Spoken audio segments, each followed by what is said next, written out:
Mesdames, Messieurs, bonsoir et bienvenue dans le journal sur Télé Sud. Voici les principaux titres de l'actualité de ce mardi 4 octobre 2022. Au lendemain de son éviction du pouvoir, Paul-Henri Sandaogo Damiba sort de son silence. Dans une courte vidéo publiée sur les réseaux sociaux, l'ex-chef de la junte du Burkina Faso règle ses comptes et dénonce un putsch aux motivations individualistes. Dans ce journal, nous irons en RDC où depuis lundi s'est ouvert à Kinshasa, la capitale, des travaux d'une réunion préparatoire à la conférence annuelle sur le climat qui se tiendra en novembre en Égypte. Les participants ont déjà annoncé la couleur. Pour eux, il faut faire plus pour lutter contre le dérèglement climatique. Et puis nous parlerons de la pression qui s'accroît sur Alexis Kohler et Éric Dupond-Moretti, deux proches du président Macron, mis en examen dans des affaires d'atteinte à la probité. L'association Anticorps en appelle aux citoyens pour mettre la pression afin d'obtenir leur démission.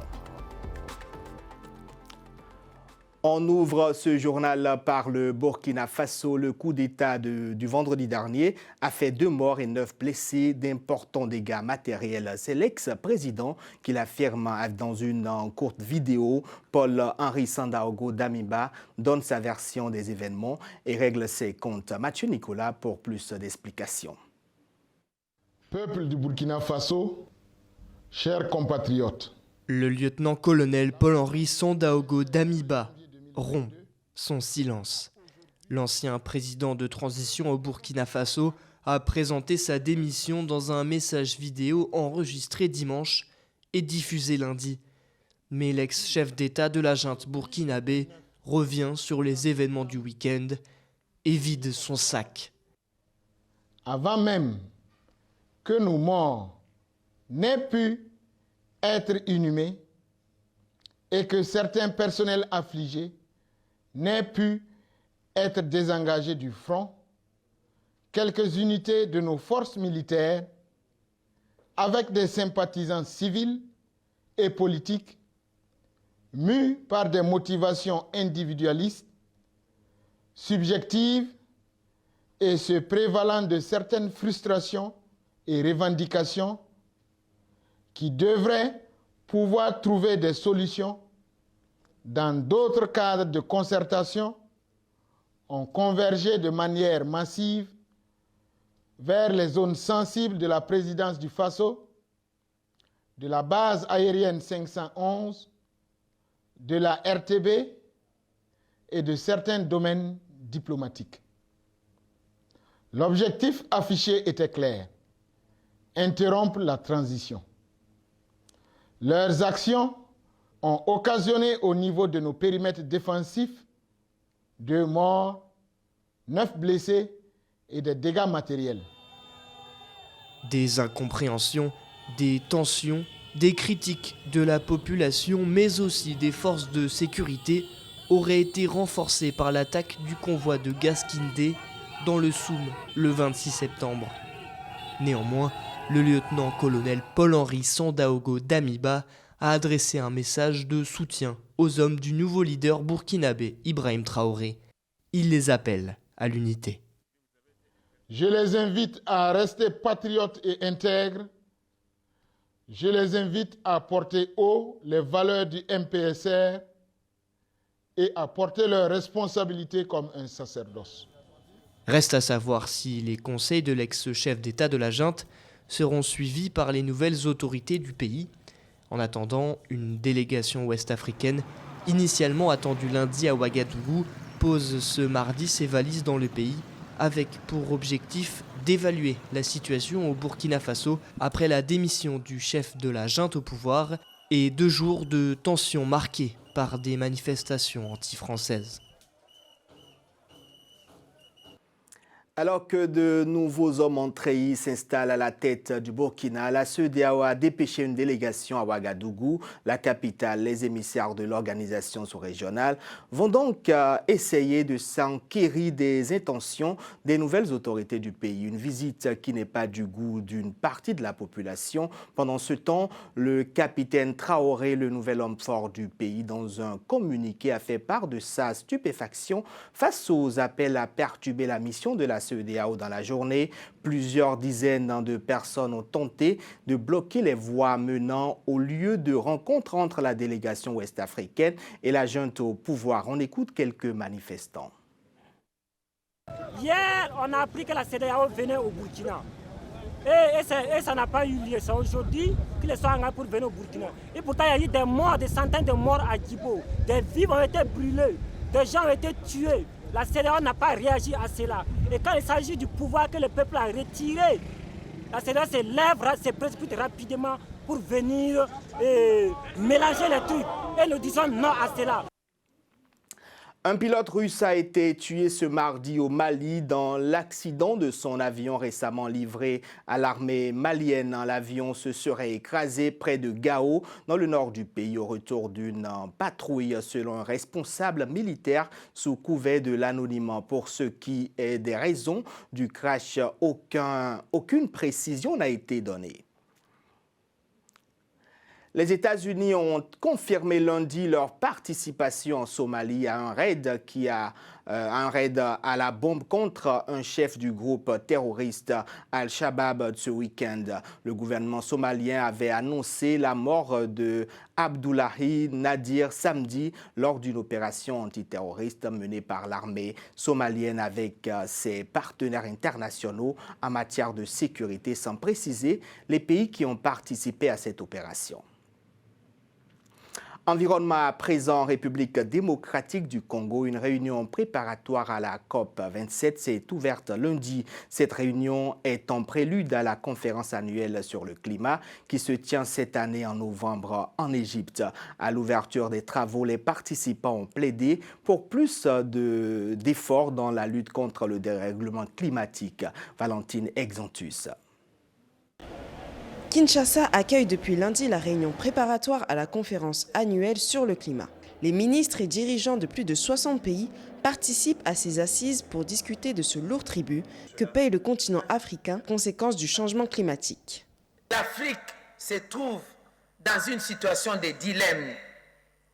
Alors que nous sommes responsables seulement de 4% des émissions mondiales de gaz à effet de serre, que faire dans ces circonstances? Exploiter nos ressources et nourrir nos enfants et petits-enfants, ou contempler ces ressources en laissant mourir nos enfants et nos petits-enfants de faim? Cette réunion établie sur 2 jours n'est pas un cadre de négociation formel, mais l'objectif est de faire le point sur les avancées possibles et les blocages à craindre lors de la COP27 prévue du 6 au 18 novembre à Sharm el-Sheikh en Égypte. Cette réunion intervient dans un contexte d'approvisionnement énergétique tendu pour les pays européens à cause de la guerre en Ukraine.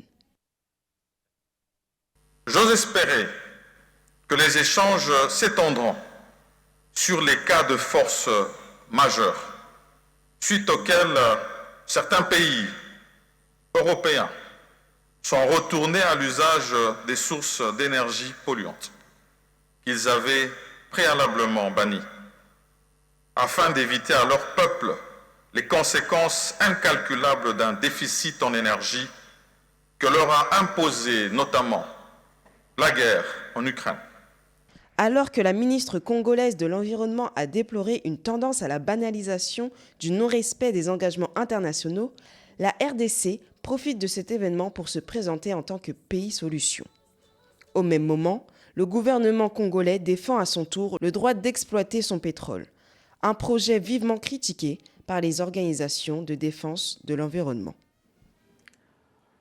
On traverse la frontière pour nous rendre au Congo voisin, le Congo-Brazzaville, où dans la commune de Kintélé, le Premier ministre Anatole Koliné-Makosso a présidé une cérémonie de mise en service des campus universitaires de Nissasson Nguesso. Inauguration en présence des membres du gouvernement, des universitaires et des étudiants bénéficiaires. Reportage Louis-Marcel Satou. Les campus de l'université de Nissasson Nguesso de Kintélé, désormais fonctionnels, recevront bientôt leur premier locataire. Au nom du président de la République, le Premier ministre Anatole Koliné-Makosso a procédé à la remise des clés de ses résidences à la ministre de l'Enseignement supérieur, Edith Delphine Emmanuel, au grand bonheur des bénéficiaires. Les étudiants, le personnel, enseignants à tous, l'équipe dirigeante de l'université de Nissasson Nguesso expriment, à l'occasion de cette cérémonie d'ouverture des résidences universitaires de l'UDSN, leur sincère remerciement à son Excellence, Monsieur le Président de la République, qui nous avait fermement promis que tous les efforts seront consentis pour que les résidences universitaires soient fonctionnelles le plus rapidement possible. Nous avons le privilège d'être réunis ce jour sous votre haute autorité, car nous vivifions la vision de son Excellence, Monsieur le Président de la République, chef de l'État, Monsieur Denis Sassou Nguesso. Il s'agit en effet de la vision d'une université panafricaine, construite sur la volonté de magnifier la rigueur, l'excellence et les lumières. Je souhaiterais, avec votre permission, Monsieur le Premier ministre, chef du gouvernement, annoncer la réhabilitation à venir de certains bâtiments des campus de l'université Marien Ngouabi. Il convient de rappeler que l'université de Nissasson Nguesso a pour objectif de fournir au pays les compétences au service du développement et répondre à la problématique du chômage des jeunes diplômés à travers l'adéquation formation-emploi.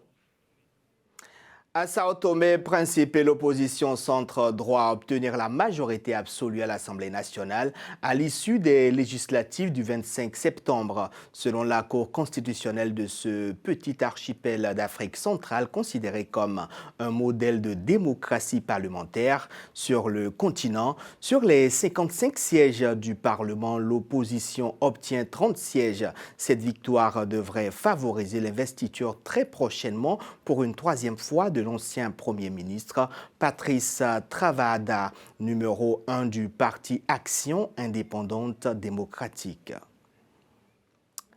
La Russie mobilise plus de 200 000 hommes pour la guerre en Ukraine. Angela Merkel reçoit le prix Nansen de l'ONU pour les réfugiés et le Parlement européen qui impose le chargeur unique pour les smartphones dans l'Union européenne. C'est le reste de l'actualité préparée par Valentine Exantus et Marie Galceran. En Russie, suite à l'annonce de Vladimir Poutine d'une mobilisation militaire partielle pour combattre en Ukraine, plus de 200 000 Russes ont été mobilisés. Au moment de l'annonce, le 21 septembre dernier, l'objectif initial du chef de l'État était de recruter 300 000 réservistes russes en âge de combattre. D'après le président, un nombre important de personnes se sont présentées volontairement dans des commissariats militaires. Mais l'appel à la mobilisation a aussi suscité de fortes inquiétudes en Russie, poussant des dizaines de milliers d'hommes à quitter précipitamment le pays pour éviter un enrôlement. L'ex-chancelière allemande Angela Merkel s'est vue attribuer ce mardi le prix Nansen du Haut Commissariat des Nations Unies pour les réfugiés. Angela Merkel a été récompensée pour sa détermination à accueillir des demandeurs d'asile lorsqu'elle était en fonction. La chancelière, qui a dirigé l'Allemagne pendant 16 ans, a accueilli près d'1,2 million de réfugiés et de demandeurs d'asile entre 2015 et 2016, alors que la crise des migrants a connu son pic alimenté par la guerre en Syrie. Le prix Nansen récompense chaque année les accomplissements exceptionnels dans le domaine humanitaire. Angela Merkel recevra son prix et $150 000 le 10 octobre lors d'une cérémonie en Suisse. Le Parlement européen a validé ce mardi l'obligation d'un chargeur identique pour tous les smartphones, tablettes et autres consoles, quel que soit le fabricant. Le port de type USB-C va devenir l'unique chargeur d'appareils électroniques portables vendu dans l'Union européenne d'ici l'automne 2024. Ce texte de loi voté par 602 voix sur 623, après une décennie de tentatives à essayer d'imposer un chargeur unique, va à l'encontre de la volonté du grand géant Apple, qui en juin critiquait un texte qu'il accusait d'étouffer l'innovation et de couper l'Union européenne du reste du monde. D'ici 2026, la loi sera également imposée aux ordinateurs portables. L'association Anticor est déterminée à mettre la pression au président français Emmanuel Macron pour obtenir la démission d'Éric Dupond-Moretti et Alexis Kohler, tous deux figures importantes de la Macronie et mises en examen dans des affaires d'atteinte à la probité. Mathieu Nicolas. Et si Éric Dupond-Moretti et Alexis Kohler quittaient leurs fonctions? Les deux collaborateurs du président Macron ont chacun rendez-vous avec la justice. Le premier est renvoyé devant la Cour de justice de la République pour conflit d'intérêts et le second est mis en examen pour prise illégale d'intérêts. Une situation qui fait couler beaucoup d'encre et de salive, notamment chez Anticor, une association anticorruption française. Sa présidente questionne leur légitimité à rester à leur poste. Chiffré en France, le coût de la corruption en France a été chiffré à 120 milliards d'euros par an. Donc c'est évidemment grave et on est évidemment tous victimes de la corruption. Et là, l'État répond à ces mises en cause en disant on verra si la pression est suffisamment forte. Donc moi j'en appelle un peu aux citoyens à exprimer finalement leurs revendications pour la République exemplaire qu'Emmanuel Macron avait promis en 2017. D'un côté, Éric Dupond-Moretti, garde des Sceaux, est accusé d'avoir profité de sa fonction pour régler ses comptes avec des magistrats auxquels il s'était opposé quand il était avocat. De l'autre, Alexis Kohler, secrétaire général de l'Élysée, mis en examen pour prise illégale d'intérêt dans l'enquête sur les liens avec l'armateur italo-suisse MSC. Des accusations inacceptables pour la présidente de l'association Anticor, Elise Van Beneden, qui appelle à faire pression sur l'exécutif pour obtenir les démissions et protéger le pouvoir politique de la corruption. Si l'État attend que la pression soit trop forte, ça veut dire qu'il n'y a pas de culture de l'éthique au sein de notre État. Et il ne faut pas que l'État s'étonne ensuite qu'il y ait une abstention monumentale aux élections politiques. Parce que la réalité, c'est que les citoyens, ils n'ont plus confiance en leurs responsables politiques et administratifs. Donc finalement, c'est l'État qui va y perdre, c'est la démocratie qui va y perdre. Et c'est ça qu'ils n'ont pas l'air de comprendre. Si des associations comme Anticor, des partis de l'opposition et les réseaux sociaux multiplient les appels à la démission des deux membres du gouvernement, l'exécutif a exclu toute démission des deux hommes. La 4e édition du Forum Ambition Africa s'est ouverte ce mardi à Paris, précisément dans les locaux du ministère de l'Économie et des Finances. Cet événement organisé par Business France pour renforcer les liens économiques entre la France et l'Afrique rassemble plutôt des personnalités officielles et des acteurs économiques français et du continent africain. Au programme 17 tables rondes thématiques sectorielles et transversales ainsi que des rendez-vous d'affaires ciblés et de mise en réseau. Je vous propose d'écouter le ministre français délégué chargé du commerce extérieur qui a lancé les activités de cet événement. L'entrepreneuriat africain est évidemment présent en France, pas suffisamment. Mais c'est vrai aussi dans l'autre sens, même si on a 4000 filiales françaises implantées en Afrique, il faut que la France ait conscience que l'Afrique, c'est le continent de la croissance du 21e siècle. C'est un marché immense avec une population qui va être multipliée par 2 quasiment à la moitié de ce siècle. Donc c'est un continent sur lequel il faut investir. Et Ambition Africa, c'est ça, c'est mettre en relation les entrepreneurs français, les entrepreneurs africains pour construire des succès communs. À présent, rendons-nous au Sénégal pour suivre une course pas comme les autres. Il s'agit d'une traversée à la nage de Dakar à l'île de Gorée. Les images sont spectaculaires, comme vous le verrez dans ce reportage d'Adiata Angoïba. Ils étaient plus de 600 athlètes de tous âges à avoir participé à cette course de natation. Au Sénégal, après 3 ans d'arrêt en raison de la crise sanitaire du Covid-19, la traversée à la nage de Dakar à Gorée est de retour pour sa 33e édition. Et cette année, C'est Mariam Dramé qui est la gagnante de la catégorie féminine. Oui, ça fait 3 ans qu'on a arrêté cette course, mais nous dans le club, à la résidence AXA Amaris, on n'a pas arrêté les entraînements. On a continué avec l'encadrement de coach Batch et de coach Acha. On s'est entraîné et on a persévéré afin d'arriver là où on est en ce moment. Et les autres années passées, on avait un circuit différent où on devait faire de la plage de voile d'or à Gorée.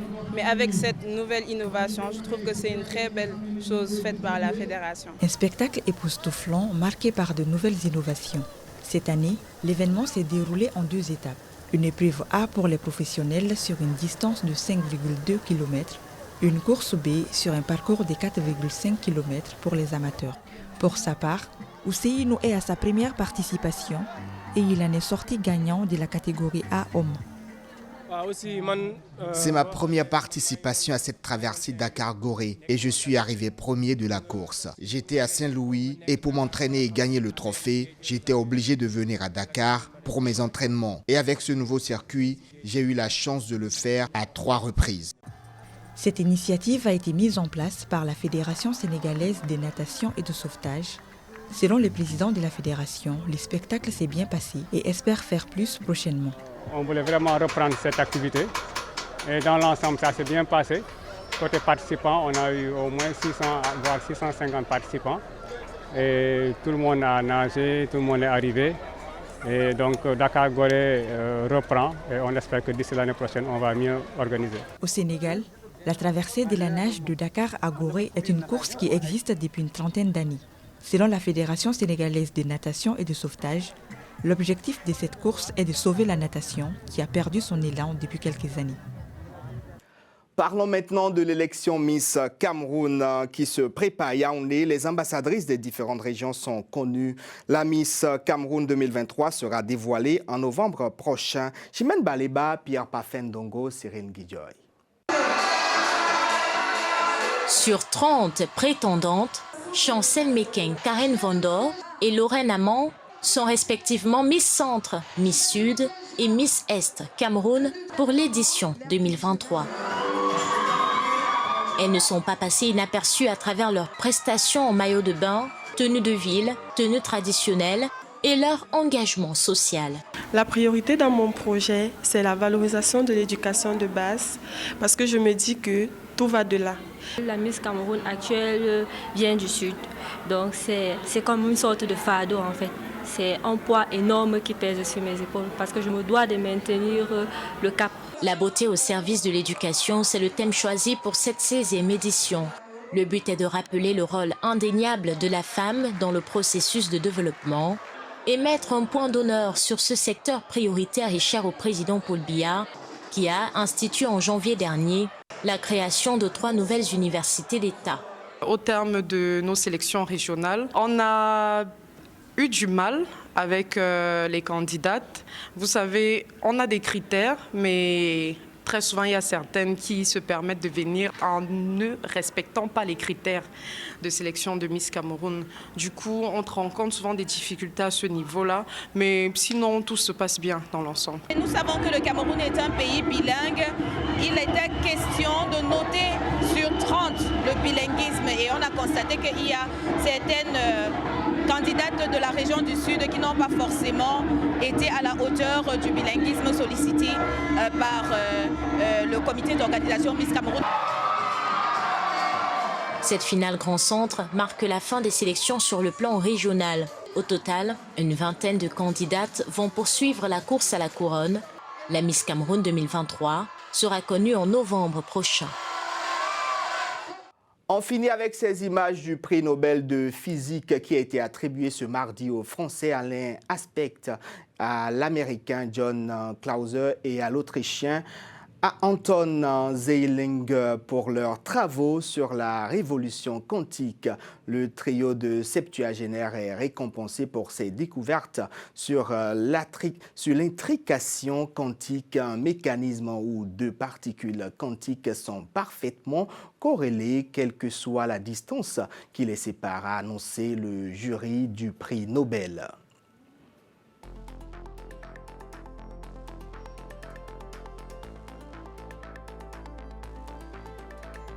C'est la fin de ce journal. Merci de nous avoir suivis. Continuez à vous informer en regardant Télé Sud. Au revoir.